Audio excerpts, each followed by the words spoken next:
औरंगजेब का मकबरा खुलदाबाद शहर में है। यह स्थान महाराष्ट्र के औरंगाबाद से 25 किलोमीटर दूर स्थित है।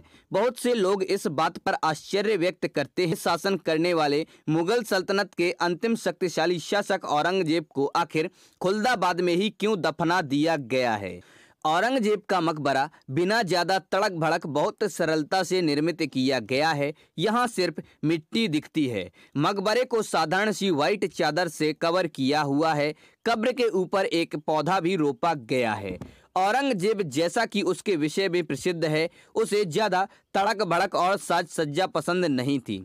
इसीलिए उसने अपने मकबरे को साधारण बनाने का आदेश दिया था। औरंगजेब ने अपनी वसीयत में लिखा था कि उसका मकबरा बिना छत का होना चाहिए और यह सादा होना चाहिए और इसे सब्जे के पौधे से ढका होना चाहिए।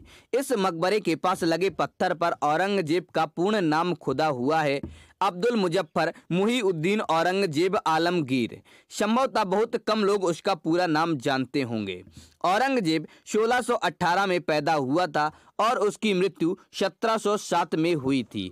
जो पत्थर वहां लगा हुआ है उस पर हिजरी कैलेंडर के अनुसार औरंगजेब के जन्म और मृत्यु की तारीख अंकित है। अब यह सवाल सामने आता है कि आखिर औरंगजेब को औरंगाबाद में ही क्यों दफनाया गया। औरंगजेब की मृत्यु 1707 में हुई थी और उसके शव को खुलदाबाद लाया गया था।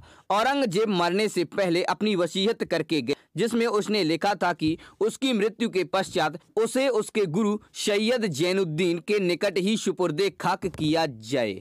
इस संबंध में इतिहासकार डॉक्टर दुलारी कुरैशी और अधिक रोशनी डालते हुए बताते हैं कि औरंगजेब ने जो वसीयत लिखी थी उसमें स्पष्ट लिखा था कि औरंगजेब ख्वाजा सैयद जैनुद्दीन को अपना गुरु मानते हैं।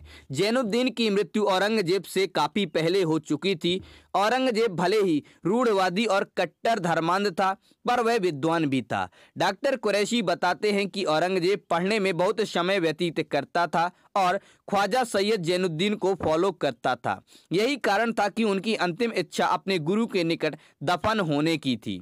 औरंगजेब ने अपने मकबरे के संबंध में बहुत साफ साफ लिखा था कि यह कैसा होना चाहिए। डॉक्टर कुरैशी आगे बताते हुए कहते हैं कि औरंगजेब ने जो वसीयत की उसमें लिखा था कि जितना पैसा मैंने कमाया है उसे ही अपने मकबरे में इस्तेमाल करूंगा। इसके अतिरिक्त उसने सब्जे का एक छोटा पौधा लगाने की भी वसीयत की थी।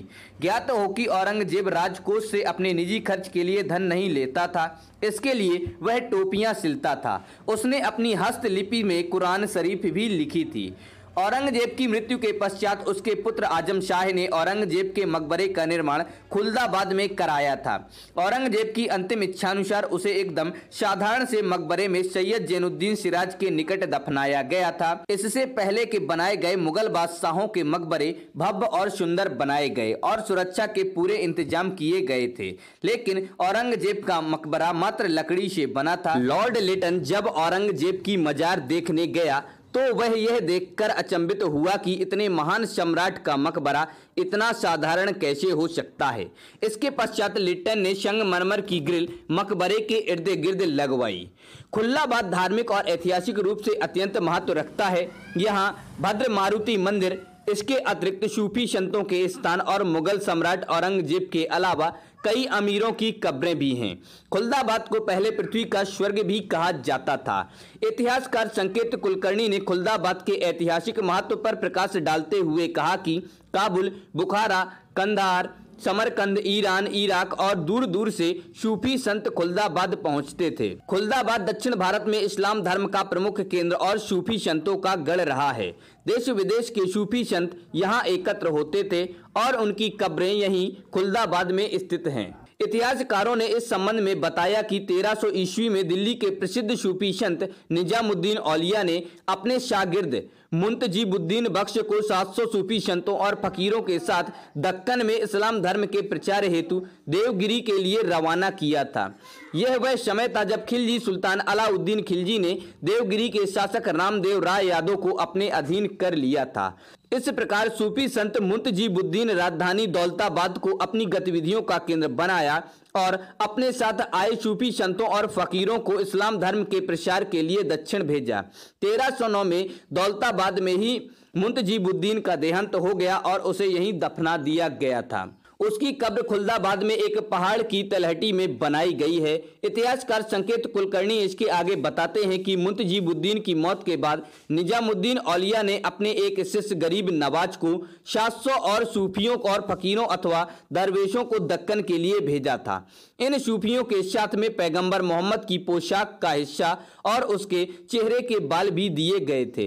इसके पश्चात खुलदाबाद दक्षिण भारत में इस्लाम का गढ़ बन गया।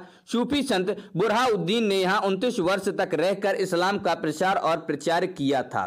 तुगलक शासक मोहम्मद तुगलक ने बाद में देवगिरी को अपनी राजधानी बनाया। उसी दौरान उस समय दरबार के धार्मिक प्रमुख और इस्लामी विद्वान दौड़ हुसैन सिराजी को जैनुद्दीन ने अपना उत्तराधिकारी घोषित किया।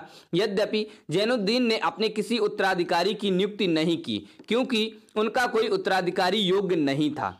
17वीं शक्तिशाली मुगल सम्राट ने सिराजी की दरगाह का दौरा किया था और 14वीं शताब्दी में किए गए उनके कार्यों से प्रेरित होकर ही औरंगजेब ने दक्षिण में विजय अभियान को अंजाम दिया था। औरंगजेब ने जैनुद्दीन की कब्र को चूमा और उन्हें अपना गुरु अथवा पीर स्वीकार किया था। जब शाहजहां मुगल बादशाह था तब उसने अपने तीसरे बेटे औरंगजेब को दौलताबाद भेजा था। औरंगजेब 1636 से 1644 सूबेदार यहाँ रहा और यह उसकी पहली सूबेदारी थी। इस बारे में इतिहासकारों का कहना है कि औरंगजेब को औरंगाबाद बहुत पसंद आया था, इसलिए औरंगजेब ने दौलताबाद की जगह औरंगाबाद को अपनी गतिविधियों का केंद्र बनाया था।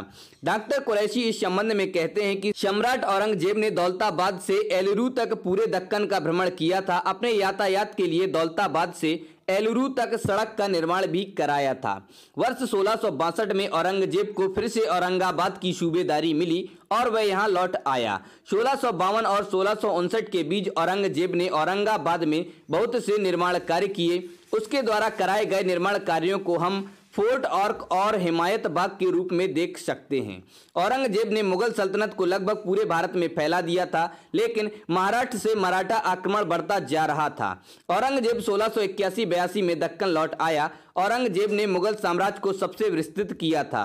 यही दक्कन में 1707 में औरंगजेब ने अंतिम सांस ली थी। औरंगजेब की मृत्यु 1707 में अहमदनगर में हुई थी। तो दोस्तों, आप लोगों को ये वीडियो कैसा लगा? पसंद आया तो इसे लाइक करें और अपने दोस्तों के साथ शेयर करें। हमारे चैनल पर पहली बार आए हैं तो हमारे चैनल फैक्ट्स क्रिएटर जी को सब्सक्राइब करें और बेल आइकन भी दबा दें।